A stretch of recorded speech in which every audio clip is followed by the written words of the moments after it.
The scanner refused to cooperate again. Naomi Reed smacked the side of the display with her palm, watching static dance across the cracked screen, before settling into a barely readable mess of numbers and symbols. Her cargo hauler Dustrunner had seen better decades, and the sensor array belonged in a museum rather than deep space. But working equipment cost credits she did not have, so she made do with what functioned poorly instead of not at all. Medical supplies filled the cargo bay behind her, destined for a mining outpost 3 systems away. Simple run, decent pay, no complications. Exactly the kind of boring work that kept fuel in the tanks and food in her belly. Naomi reached for her lukewarm water container when the scanner made a sound it had never made before. A sharp electronic chirp cut through the usual background hum. The display locked onto something, numbers scrolling faster than she could read them. The faulty equipment had picked up a signal it absolutely should not be able to detect. Encrypted channels required expensive decoders, not her jury-rigged mess of outdated components held together with spare parts and stubborn hope. She leaned closer, squinting at the fragments of data appearing between bursts of static. Coordinates, a timestamp, words in Vulcan script that her basic translator struggled to process. Then one phrase came through clearly enough to make her stomach drop. "Children aboard." Naomi sat back in her seat, staring at the message fragments. This was not her problem. Getting involved with encrypted distress calls meant questions from authorities, possible legal troubles, and definitely no payment for delivered medical supplies if she missed her deadline. Smart pilots minded their own business in the frontier corridor. Another fragment appeared, collective pursuit, refugee transport. Her fingers moved across the controls before her brain finished arguing with itself. The Dustrunner turned, thrusters firing in short bursts as she adjusted course toward the coordinates. Fuel reserves recalculated on her display. She would make it, barely. The mining outpost would have to wait for their supplies. Naomi worked on decoding the rest of the message while her ship accelerated. The encryption was basic, meant to keep casual scanners from picking up the signal rather than blocking serious attempts to read it. Whoever sent this wanted someone to find them. They just hoped the wrong someone would not be listening. The refugee transport had left collective space without authorization. 200 Vulcan civilians running from population redistribution orders. Families who refused to be separated and sent to different work colonies. They had scraped together enough credits to buy passage on an old transport, hopping to reach Franklin Station before enforcement caught up with them. Enforcement had caught up with them. 3 patrol ships according to the message. The refugee transport was unarmed, slow, and running on fumes. They would not make it to Franklin Station. Naomi checked her own weapon systems out of habit, then remembered she did not have weapon systems. The Dustrunner was a cargo hauler, designed to move containers from point A to point B, not engage in combat with military vessels. She pulled up what information her damaged scanner could gather about the area ahead. The refugee ship appeared on her display as a slow-moving dot, struggling toward safety. 3 faster dots closed in behind it, their formation precise and professional. Collective enforcement did not play around when it came to unauthorized departures. Naomi opened a communication channel, broadcasting on the frequency the distress call had used. Static filled her cockpit for several seconds before a face appeared on her cracked screen. Pale blue skin, large dark eyes showing exhaustion and fear. Vulcan male, probably mid-40s, wearing civilian clothes that had seen too many days without rest. "This is Naomi Reed on the cargo hauler Dustrunner. I received your distress call. What is your situation?" The Vulcan pilot stared at her, confusion replacing some of the fear. "You are not Franklin Station Defense." "No, I am one person in a cargo ship with no weapons and a scanner that barely works. But I am here and you need help." "You should leave. The collective ships will be in firing range soon. There is no reason for you to risk yourself." Naomi checked her navigation display. How many people on your ship? 214. 43 are children. Then there is a reason. I am changing course to intercept. Stay on your current heading toward Franklin Station. Do not slow down and do not stop no matter what happens. The Vulcan pilot opened his mouth to protest, but Naomi cut the channel. Arguing wasted time they did not have. She pushed the Dust Runner's engines harder, feeling the old ship shudder as systems strained beyond their comfortable limits. The gap between her position and the refugee transport closed steadily. Her scanner, still glitching and unreliable, gave her a better look at the collective patrol ships. Modern vessels with proper weapons, shields, and engines that did not sound like they might explode at any moment. They moved in perfect formation, demonstrating the kind of precision that came from military training and equipment that actually worked. Naomi had neither of those advantages. What she did have was a ship built on Earth, designed by humans who had learned to engineer for worst-case scenarios. Her gravity compensators could handle forces that would tear lighter ships apart. Her power systems had redundancies built on top of backups because Earth's harsh environment taught painful lessons about single points of failure. The Dust Runner might be old and broken, but it was built by people from a planet that tried to kill them regularly. That had to count for something. She positioned her ship between the refugee transport and the approaching patrol vessels, knowing this would get their attention immediately. The collective ships maintained their formation, but she could imagine their confusion. One unarmed cargo hauler moving to block 3 military vessels made no tactical sense whatsoever. Her communication panel lit up with an incoming channel request. Naomi accepted it, and a new face appeared on her screen. Sharp features, cold eyes, immaculate uniform. Commander of the patrol ships, judging by the way he carried himself. Unidentified cargo vessel, you are interfering with collective enforcement operations. Clear the area immediately. This is the Dust Runner. I am experiencing navigation difficulties and cannot alter course at this time. The commander's expression did not change. Your systems appear to be functioning normally. Move aside or be classified as hostile. My scanner is currently reading you as a large asteroid. My navigation is convinced we are in a completely different sector. Nothing about my systems functions normally, Commander. I am doing my best here. She watched his jaw tighten slightly.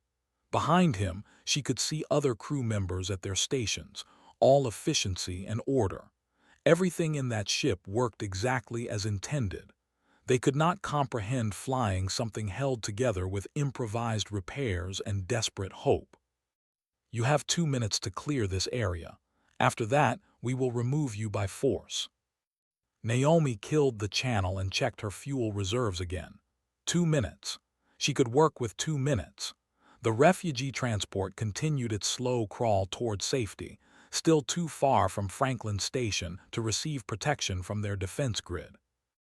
Her hands moved across the controls, feeling the familiar resistance of worn mechanisms. The Dust Runner might not have weapons, but it had other options. Cargo haulers dealt with difficult docking situations, unexpected obstacles, and emergency maneuvers. She just needed to be creative about applying those capabilities.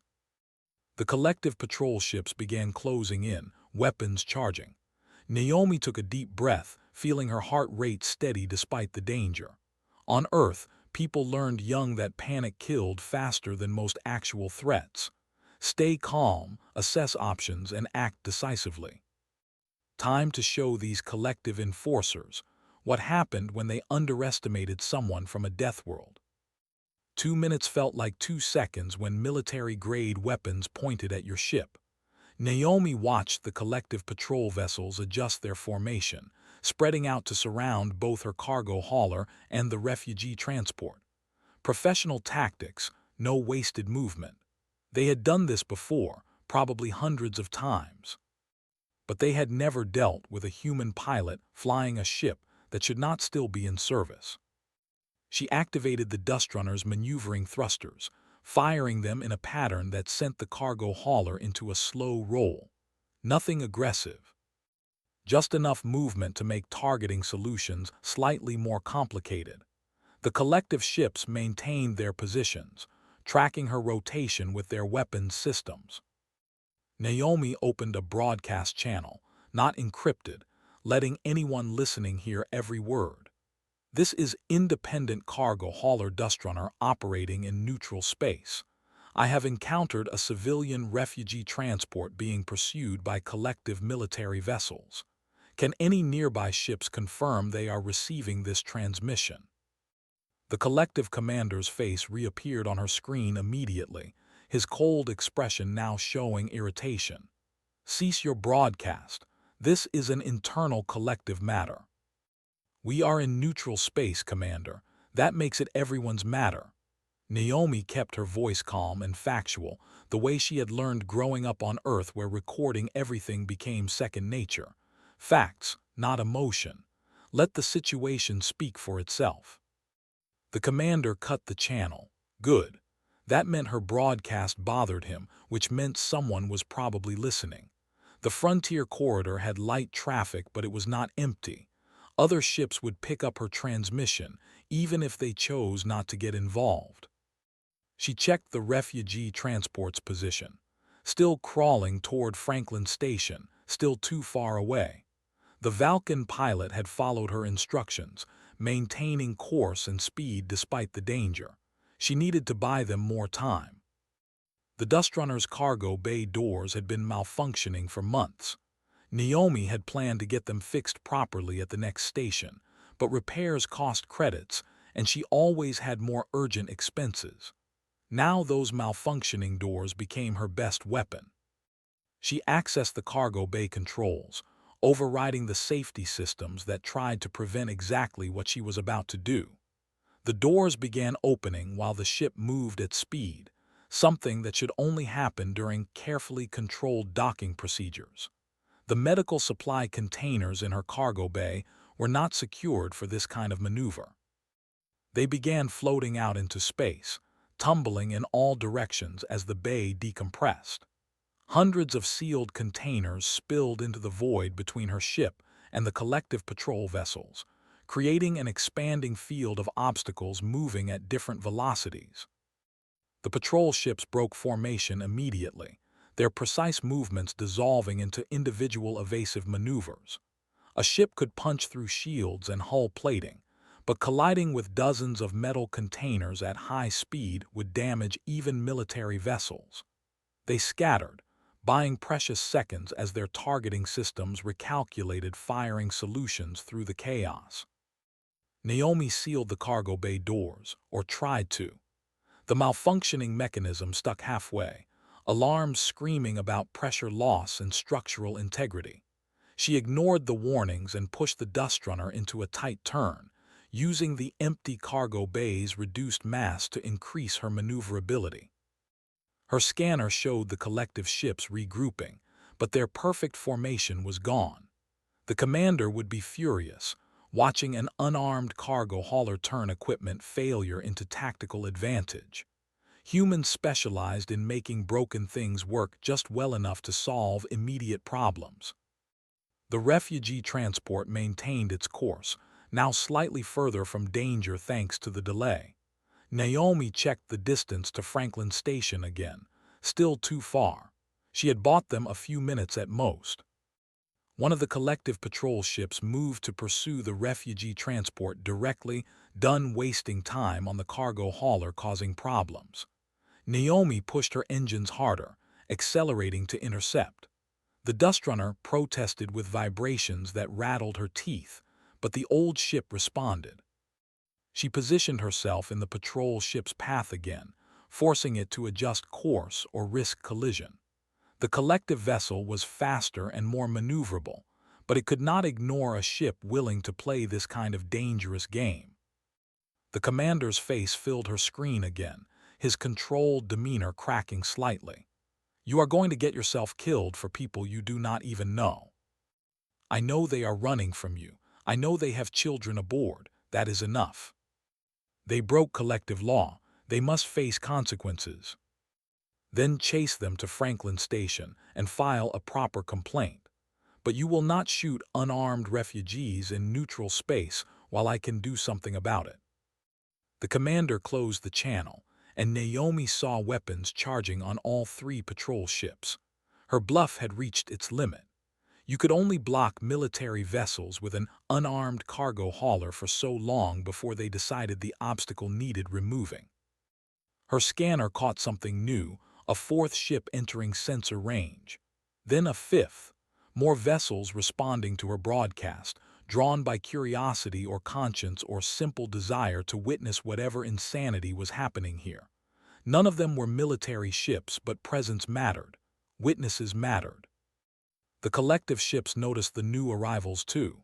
Their formation tightened, weapons still charged but not firing.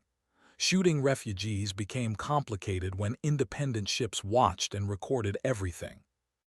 Naomi kept the dust runner between the patrol vessels and their target, maintaining position through constant thruster adjustments.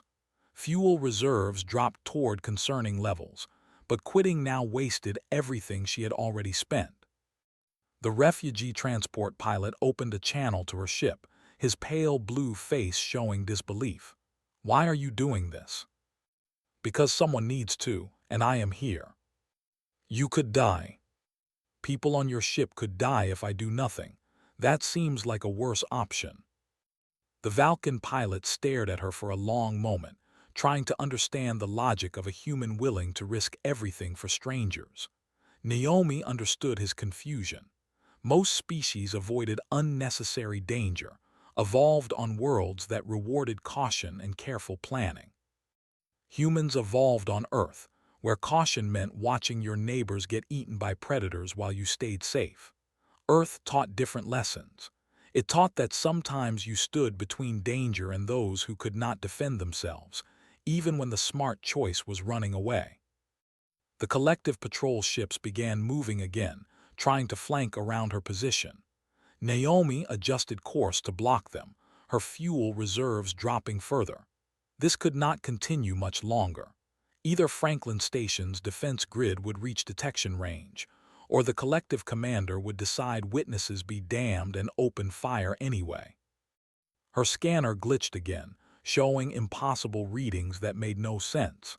Then through the static, she saw something that made her smile despite the danger. Franklin Station's defense perimeter sensors had just detected the situation. Response ships would be launching soon. The collective vessels saw the same data. Their formation shifted from offensive to defensive, weapons still charged but posture changing. They had minutes to finish this or abort the operation.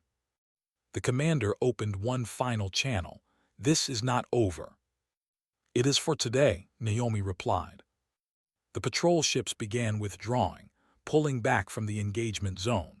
They would file reports, claim the refugees escaped, and blame equipment malfunctions or bad intelligence. No one would take responsibility for failing to stop unarmed civilians because one cargo hauler with broken systems got in the way. Naomi slumped in her seat, feeling adrenaline drain away and leave exhaustion behind. The refugee transport continued toward Franklin Station, now safely within range of the defense grid. Other independent ships maintained position nearby, their presence ensuring the collective would not return for another attempt. Her fuel reserves blinked red warnings. Making it to Franklin Station herself would drain the tanks completely, but she had no other choice. The Dust Runner's engines burned precious fuel with every second, carrying her toward the same destination as the people she had just saved.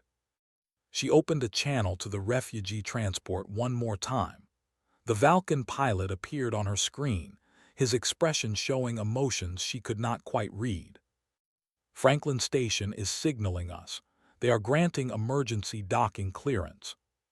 "Good, you will be safe there." "Will we see you at the station?" Naomi checked her fuel readouts again and nodded. "Unless my engines quit before I get there. But I have made it this far on broken equipment and stubborn hope. A few more kilometers should be manageable." The Valken pilot managed something that might have been a smile. "Thank you, Naomi Reed. Thank me by taking care of those families. They have been through enough." She closed the channel and focused on keeping the dust runner moving. Franklin Station grew larger on her sensors. A massive structure representing safety and civilization in the empty dark. Her ship shuddered and groaned, pushed beyond its limits, held together by repairs that should not work but somehow did. Just a little further, just a little longer. The human way of solving problems, one impossible kilometer at a time. The medical bay smelled of disinfectant and unfamiliar biology, a mixture of chemical cleaners and the various species requiring treatment. Naomi walked through corridors adjusted for multiple gravity preferences, her body constantly compensating for the shifts. Valken families occupied most of the temporary housing sections, their pale blue skin and large eyes marking them clearly among the station's diverse population. A young Valken female approached her as she entered the main common area. The girl wore a technical jumpsuit covered in repair patches, her hands stained with what looked like engine grease. She could not be older than 17 or 18 by human standards, though aging was difficult to judge across species. "You are Naomi Reed, the pilot who saved us." "I am Naomi Reed, the pilot who got in the way until help arrived." The young Valken made a gesture that might have been disagreement or dismissal. "I am Rina. I work engines on the transport. I watched what you did through the external cameras. Your maneuvering should not have been possible in a cargo hauler." "It barely was possible. My ship is not designed for those kinds of movements." "Yes, I noticed. Your thruster burns were inconsistent, your rotation axis unstable, and your power distribution looked like it might overload at any moment. Yet you maintained control throughout the engagement." Naomi smiled at the technical assessment. "You have a good eye for engineering problems." "I have a good eye for impossible things that somehow work anyway. That describes everything you did out there." Other Valken began gathering around them. Families who had been resting or receiving medical attention, now drawn by curiosity. The pilot Naomi had spoken to during the crisis approached, his exhaustion evident but his large eyes bright with relief. "Captain Reed, I am Oris. We spoke during the pursuit. I wanted to thank you properly, face to face rather than through a damaged communication screen." He extended his hand in an approximation of human greeting, clearly researched during the processing procedures. Naomi shook it, nodding. His skin felt cooler than human normal, his grip gentle compared to Earth standards. "You kept your ship moving towards safety the whole time. That took courage when military vessels were threatening to fire." Courage or desperation, difficult to distinguish between the two when children depend on your decisions. Oris gestured to the families around them. "These people trusted me to get them away from the collective. I almost failed them." "But you did not fail. Everyone made it here safely." A small Valken child approached, barely reaching Naomi's waist. The girl held something in her hands, a simple drawing made with whatever materials the medical bay provided. She offered it to Naomi with the universal hesitation of shy children meeting strangers. Naomi knelt to accept the drawing, bringing herself to the child's eye level. The picture showed spaceships, recognizable despite the crude execution. One small ship positioned between larger vessels, colorful lines indicating weapons fire that missed their targets. "This is beautiful, thank you." The child smiled and ran back to her parents, mission accomplished. Naomi stood, carefully folding the drawing and tucking it into her flight suit pocket. Around her, more Valken approached with thanks and questions, their natural curiosity overcoming cultural reservations about bothering strangers. Rina stayed close, her technical mind clearly working through problems she had observed. "Your ship's gravity compensators must be significantly overbuilt if they handled those maneuvers without failing. Valken engineering focuses on efficiency rather than excessive capability margins. Human engineering focuses on things breaking at the worst possible time. We build backups for our backups, then add one more just in case. This seems wasteful of resources and mass budget. It seems that way until the primary system fails and the backup saves your life. Earth taught us that efficiency means nothing if you are dead. Oris listened to their conversation with interest. Your planet is harsh. Earth has weather that actively tries to kill you, animals that see humans as food, and natural disasters that appear without warning. We evolved learning that nature does not care about efficiency, it cares about survival. The Vulcan pilot processed this information, his expression thoughtful. The collective assigns populations to worlds based on efficiency calculations, maximum productivity with minimum resource expenditure. Your approach seems opposite to this philosophy. Our approach is that living people are more valuable than efficient reports. Sometimes you spend extra resources to keep everyone alive, even if the numbers say it is wasteful.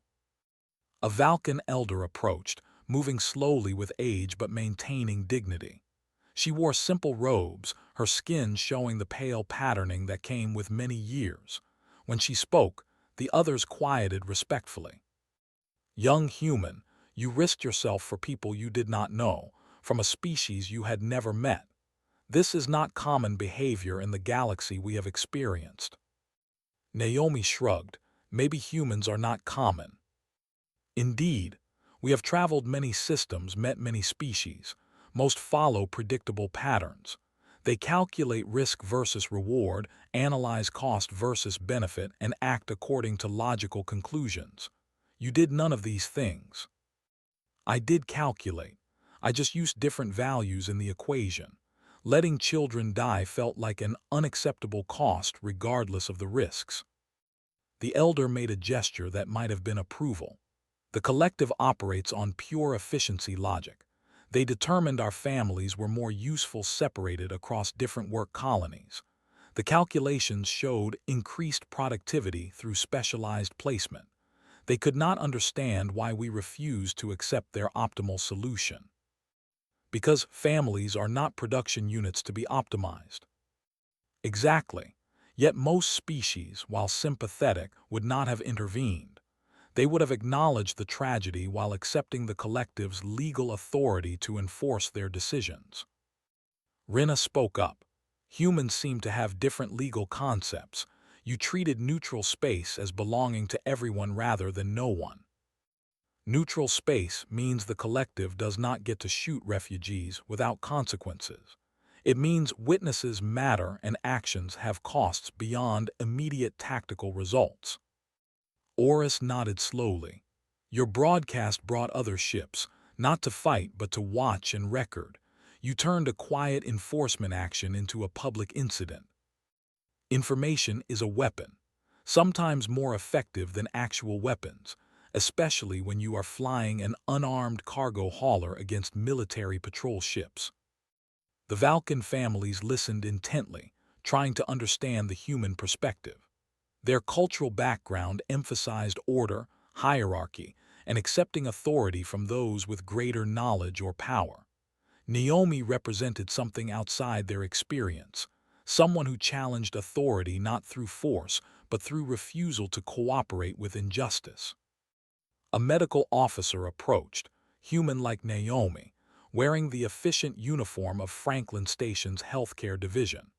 She had kind eyes and the calm demeanor of someone used to treating injuries from dozens of different species.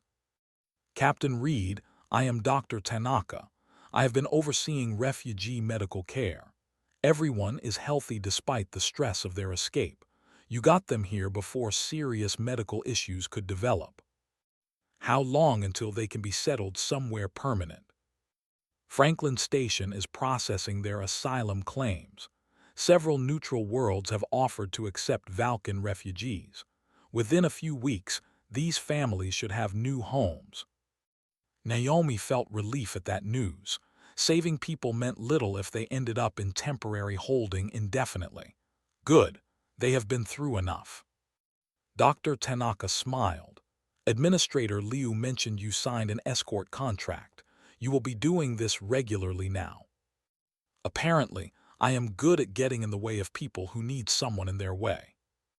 The collective will adapt their tactics. Next time will be more difficult. Next time I will have fixed cargo bay doors and a maintenance budget. That should help. Rina made an excited clicking sound. You are continuing refugee escort work.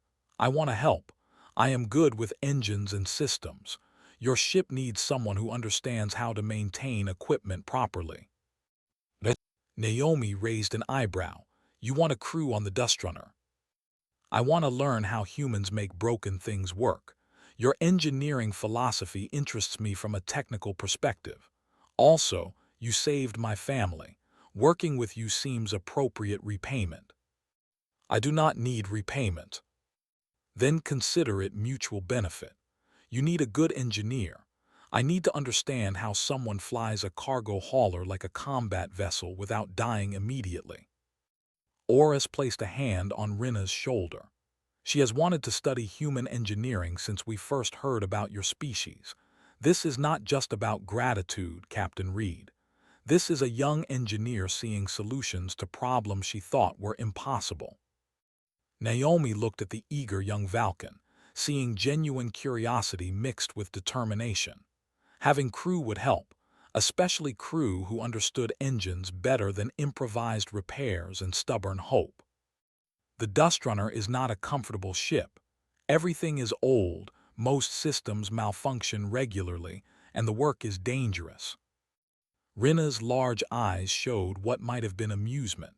I just escaped the collective on a failing transport while being shot at. Uncomfortable and dangerous are improvements over that experience. Fair point. When do you want to start? As soon as the Dustrunner is repaired and ready for operations. Naomi extended her hand for a proper human handshake. Rina took it carefully, mimicking the gesture she had observed. Welcome to the crew. Try not to fix things too efficiently. The Dustrunner works better when half broken. That makes no engineering sense whatsoever. You will learn. Humans specialize in things that make no sense but work anyway. Around them, the Valken families resumed their conversations and activities, their immediate crisis over and hope replacing fear. Naomi stayed for another hour, answering questions and accepting thanks, before finally excusing herself to check on her ship. Rina followed her back to the docking bay, already asking technical questions about gravity compensator specifications and power distribution philosophy. Naomi answered as best she could, explaining that most of her ship's systems worked through trial and error rather than proper engineering principles. The young Valken engineer listened with fascination, seeing a completely different approach to space travel. One that prioritized survival over efficiency, valued redundancy over elegance, and treated equipment failure as opportunity rather than catastrophe.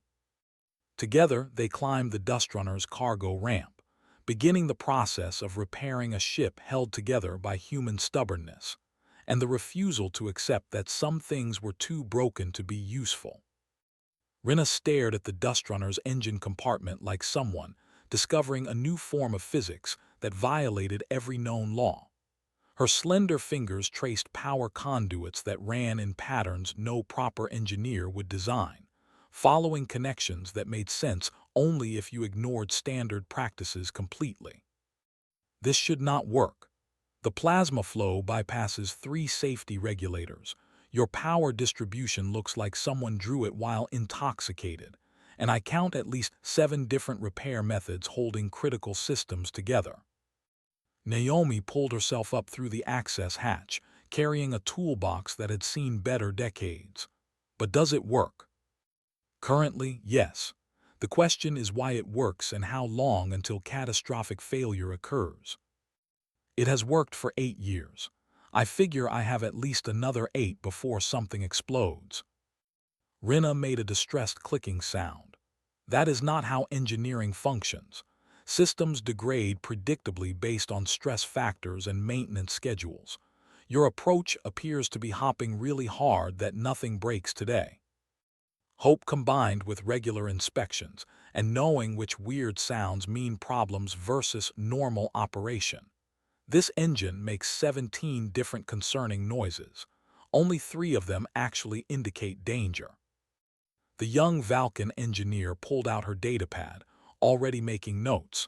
I need to document this. My instructors will never believe human engineering principles without extensive evidence. They worked together for several hours, Rinna learning the Dustrunner's systems while simultaneously questioning every design choice. Naomi explained each improvised repair, most of which came from limited budgets and creative use of whatever parts were available at the last station. A proper Valken ship would have uniform components, standardized connections, and replacement parts manufactured to exact specifications. The Dustrunner had whatever fit close enough and could be modified to work through determination and occasional violence. You hit things to make them function, Rinna asked after watching Naomi smack a reluctant power coupling. Percussive maintenance.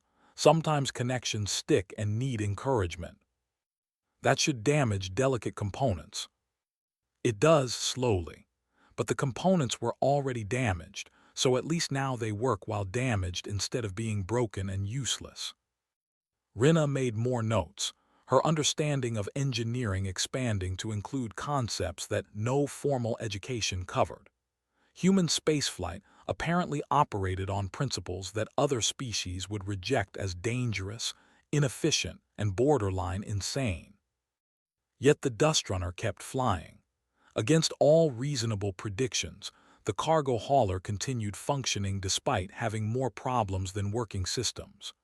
Rinna recognized genius in this approach, even if it violated everything she had learned about proper maintenance.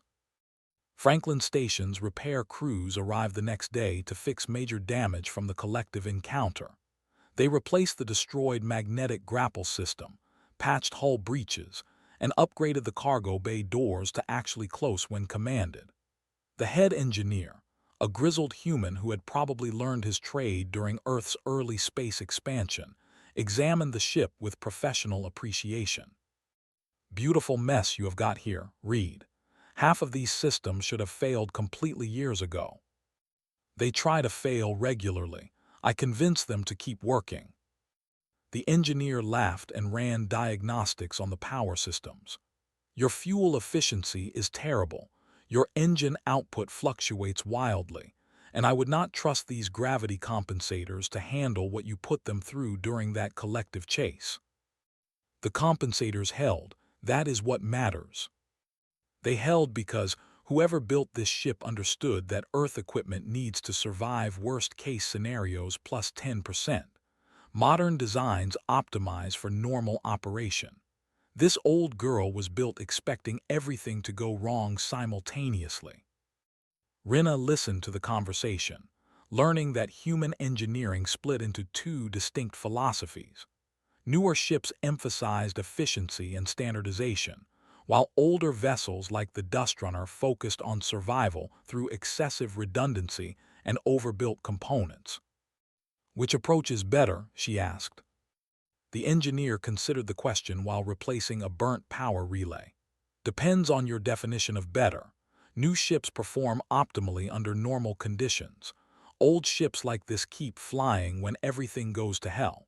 You want comfort and efficiency. Buy new. You want to survive situations that should kill you. Find something built before engineers got sophisticated. The repairs took 3 days. Rinna worked alongside the station crews, learning human maintenance techniques that emphasized function over form.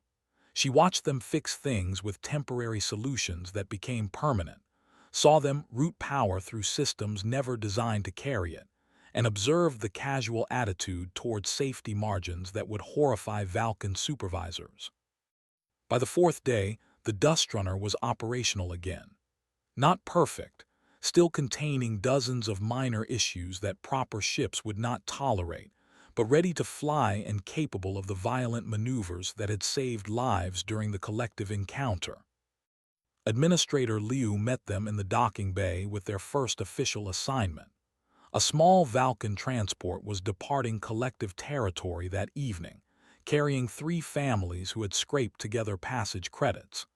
Intelligence suggested collective enforcers might attempt interception before the refugees reached neutral space. Standard escort protocol. You shadow their approach, provide interference if enforcement shows up, and get everyone to Franklin Station safely. We will have defense ships on standby, but you are first response. Naomi reviewed the mission details on her datapad.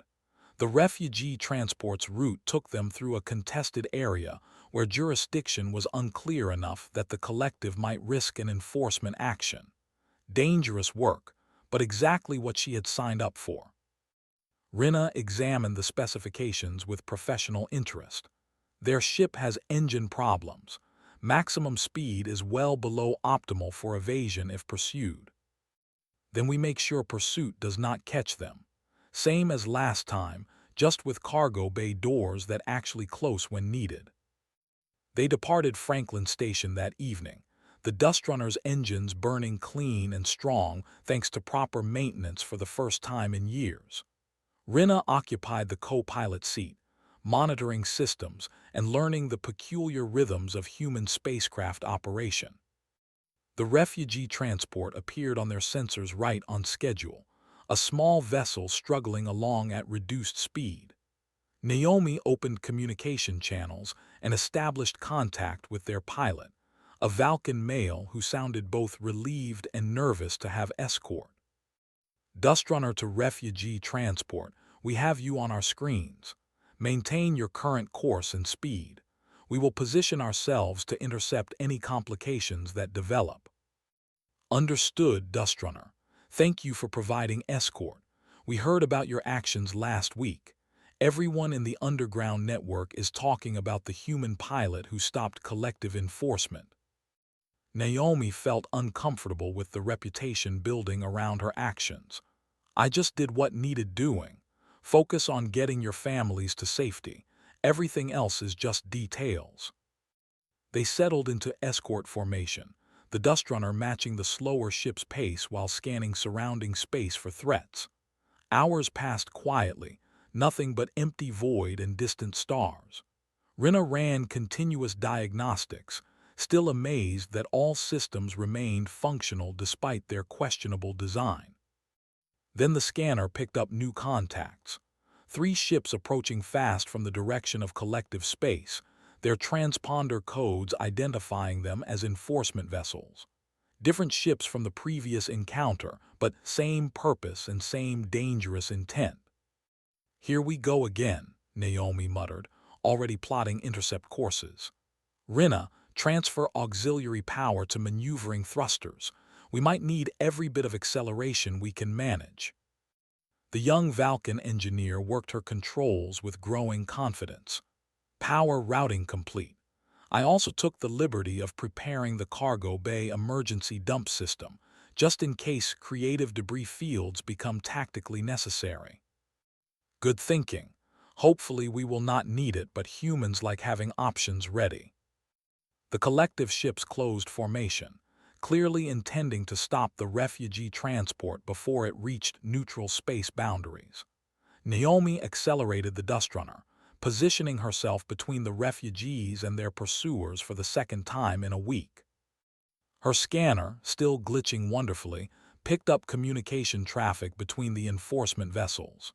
They knew about the previous encounter, had studied her tactics, and were prepared for the tricks she had used before.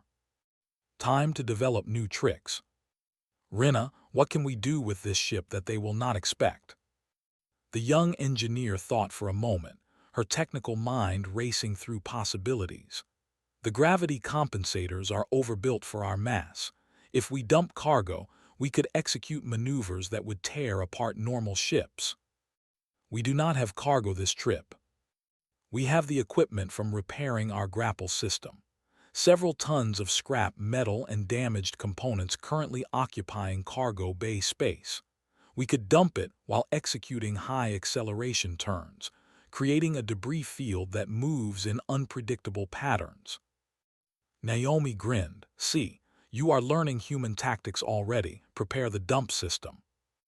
The collective ships opened communication channels, demanding the refugee transport stop for inspection.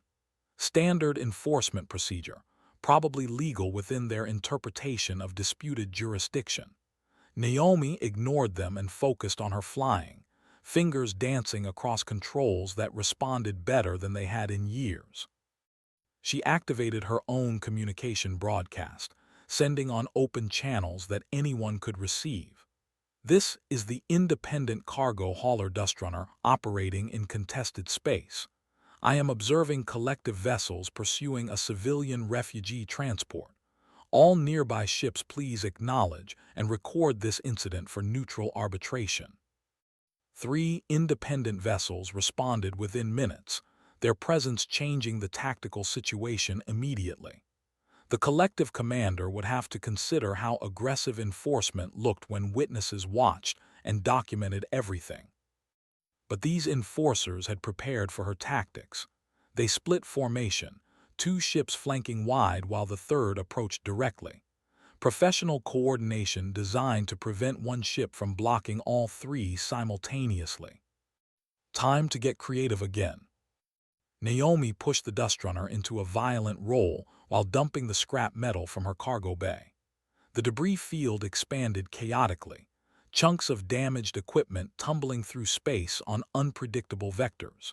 She threaded through the obstacles she had just created, using the Dustrunner's overpowered compensators to handle accelerations that would incapacitate crews from lighter worlds.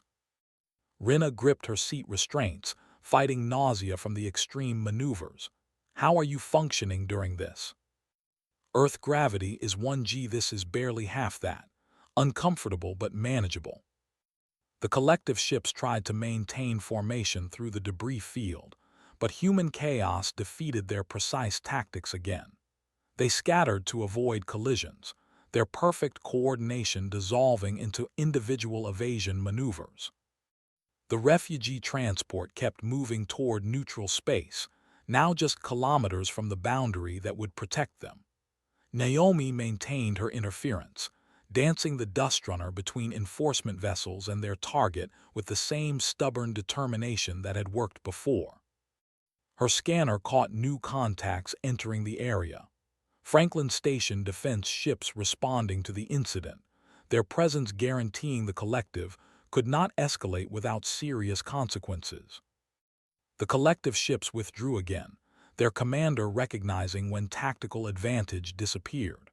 Witnesses, defense ships, and one stubborn human pilot made enforcement too complicated for the political benefit of stopping 3 families. They accelerated back toward collective territory, leaving the refugee transport to complete its journey to safety. Naomi escorted the refugees all the way to Franklin Station, her scanner tracking them until docking clamps secured their ship to the station's hull. 3 more families safe, 3 more successful rescues added to her growing reputation. Word was spreading through the underground networks, refugees learning that a human pilot would interfere with collective enforcement regardless of the danger. She was becoming a problem for their expansion policies. Rinna ran post-flight diagnostics, while Naomi secured the Dustrunner to their assigned platform. The young Valken had handled her first combat escort with courage despite her obvious discomfort during extreme maneuvers. Human bodies adapted to high gravity gave certain advantages in space combat that lighter world species simply could not match. I need to install better restraints, Rinna said, reviewing her notes. Valken physiology does not handle those acceleration forces well. I was barely functional during the evasive patterns. You stayed at your station and kept systems running. That is what matters. My species evolved on a world with 0.7 Earth gravities. Our bodies are not built for the forces you consider normal operation. Naomi shut down the engines, feeling the ship settle into station-keeping mode. Can you adapt? I need crew who can handle combat situations." Rina thought for a moment, her large eyes reflecting the console lights. "I can train. Build tolerance through gradual exposure to higher forces. It will take time, but Valken are adaptable when necessary." "Good, because this job only gets more dangerous from here." Administrator Liu met them in the docking bay with news that confirmed Naomi's assessment. Collective Command had issued formal complaints about her interference, claiming she operated as an unlicensed military vessel, disrupting legal enforcement operations. They demanded Franklin Station revoke her escort contract and ban her from neutral space. "We declined their demands," Liu said with a slight smile. "Your actions operate within legal frameworks, even if barely. You have not fired weapons, made threats, or violated neutral space protocols. Creating debris fields through equipment malfunctions is not illegal, just creatively inconvenient for pursuing vessels. They will escalate eventually. Send ships specifically to stop me rather than just enforce refugee captures." "Probably. Which is why we are expanding the escort program. 4 more pilots have signed contracts inspired by your success. You will not be the only human interfering with collective operations anymore." Naomi felt relief at that news. One ship could only do so much, but multiple escorts created a network that could protect more refugees. "Do they have combat experience?" "Mixed backgrounds. 2 are former Earth military pilots. 1 ran cargo in dangerous sectors, and the last is a racing pilot who apparently thinks combat sounds exciting. We will coordinate operations to ensure refugees always have protection reaching Franklin Station." Rina listened to the conversation with interest. The collective will not accept this interference indefinitely. They will adapt tactics or escalate force until the political cost becomes too high. "Let them try," Liu replied. "Neutral space belongs to no single faction. If the collective wants to claim jurisdiction over refugee movements, they can take it up with the Frontier Coalition. We will keep protecting civilians while bureaucrats argue legal details." The administrator left to handle other station business, leaving Naomi and Rina to complete post-flight maintenance. The young Valken engineer had adapted to the Dustrunner's chaotic systems with impressive speed, already developing instincts for which problems needed immediate attention versus which could wait. They worked in comfortable silence, the kind that develops between crew members learning to trust each other. Rina asked occasional questions about human engineering philosophy, genuinely curious about the logic behind decisions that seemed illogical to her formal training. Why do humans build ships with so many redundant systems? The mass penalty reduces overall efficiency significantly. Naomi tightened a loose power coupling while considering her answer. Because efficiency means nothing if your primary system fails and you die. Redundancy means when something breaks, you have backup options. Earth taught us that survival matters more than optimal performance. But the collective ships we faced had no redundant systems. They relied on primary components functioning correctly. Which works great until something unexpected happens. Then they have no alternatives, and their perfect efficiency becomes perfect vulnerability. Rina made notes on her datapad, documenting another human principle that contradicted standard engineering. Your species seems to plan for failure rather than success. We plan for reality. Things break, situations go wrong, and perfect conditions never exist for long. Building systems that only work under ideal circumstances seems like asking for disaster. The young Valken considered this perspective, her worldview expanding to include human pessimism that somehow enabled greater success. "I begin to understand why the collective fears your species. You do not accept their authority, you question their efficiency logic, and you refuse to follow rules they consider fundamental. We question everything. Earth made us that way. When nature tries to kill you constantly, accepting someone else's rules without verification feels dangerous. They finished maintenance and secured the Dust Runner for its rest cycle. Naomi's quarters were small but comfortable, modified to Earth gravity, while Rinna's new space was adjusted to Vulcan preferences. Living arrangements on multi-species vessels required flexibility and tolerance for different environmental needs. That evening, Administrator Liu called with their next assignment.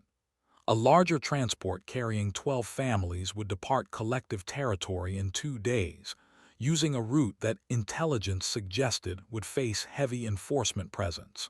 Multiple collective ships would attempt interception, making this the most dangerous escort yet. "We will coordinate with other escort vessels," Liu explained. "You will not face this alone. 3 human pilots and 2 more volunteers from other species will provide protection. The collective wants to make an example, show that their enforcement cannot be stopped."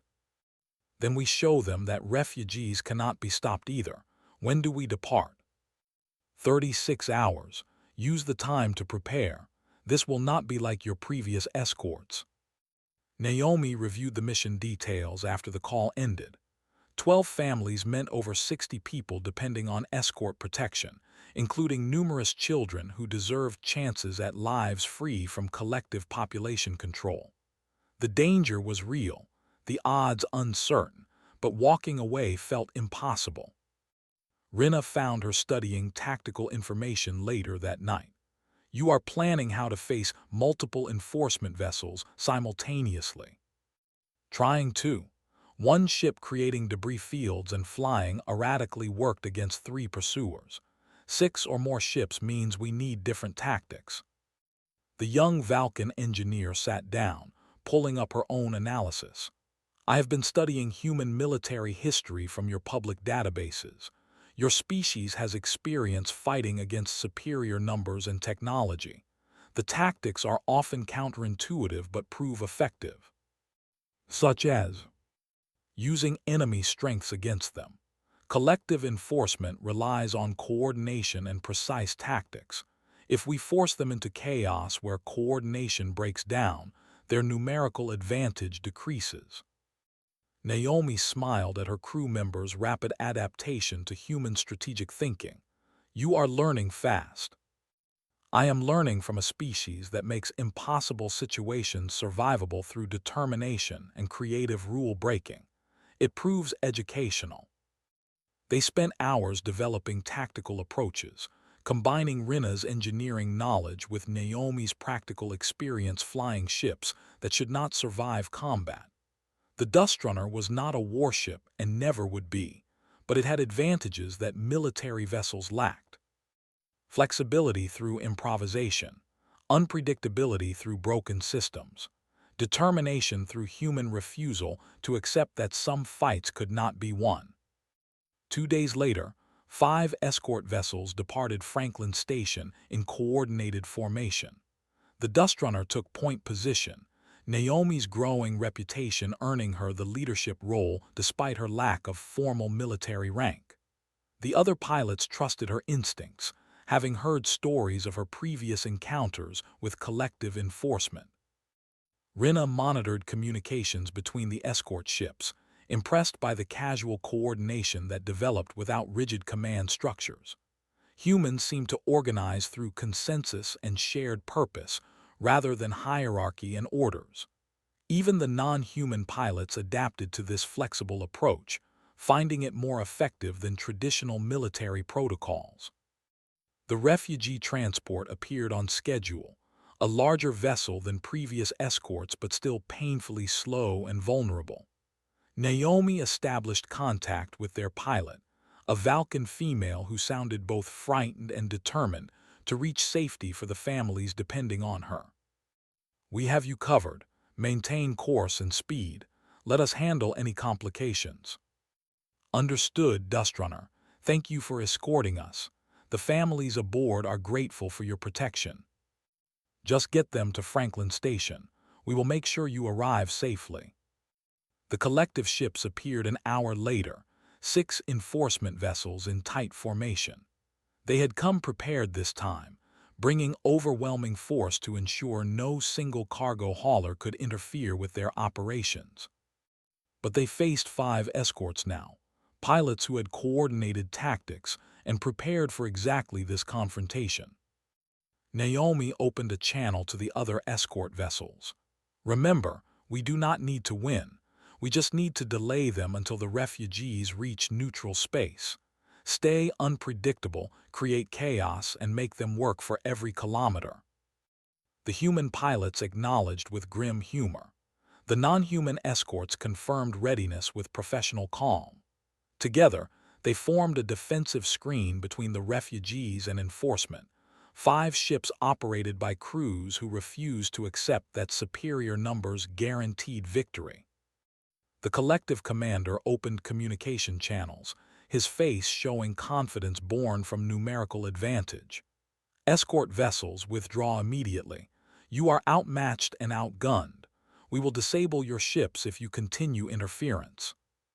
Naomi replied with the calmness she had learned from facing danger on Earth. "This is neutral space. Those refugees have rights to passage. You want to stop them, you go through us first." "So be it."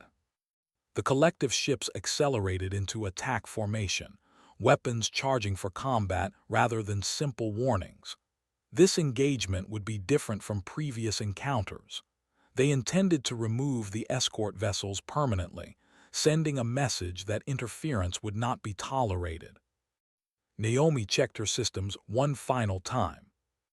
The Dustrunner was ready, maintained better than it had been in years, thanks to Rinna's dedicated engineering. The young Valken sat at her station, frightened but determined to help protect people fleeing the same tyranny her family had escaped. "Here they come," Naomi said quietly. "Let us show them what happens when you underestimate people from Deathworlds." The escorts scattered into defensive positions, each ship moving independently but coordinated through shared purpose rather than rigid commands. Chaos met precision as human tactics faced collective enforcement, 5 ships defending 60 refugees who deserved chances at freedom. The battle was just beginning, but Naomi felt confident despite the odds. Earth had taught her species that impossible situations just meant you had to be creative about solutions. The collective would learn that lesson the hard way, facing humans who refused to quit regardless of how outmatched they appeared. Her hands moved across the controls, the Dustrunner responding smoothly to commands. Whatever happened next, those refugees would reach Franklin Station safely. She would make sure of it, just like she had made sure of everything else her broken scanner had led her to protect. Because that was what humans did.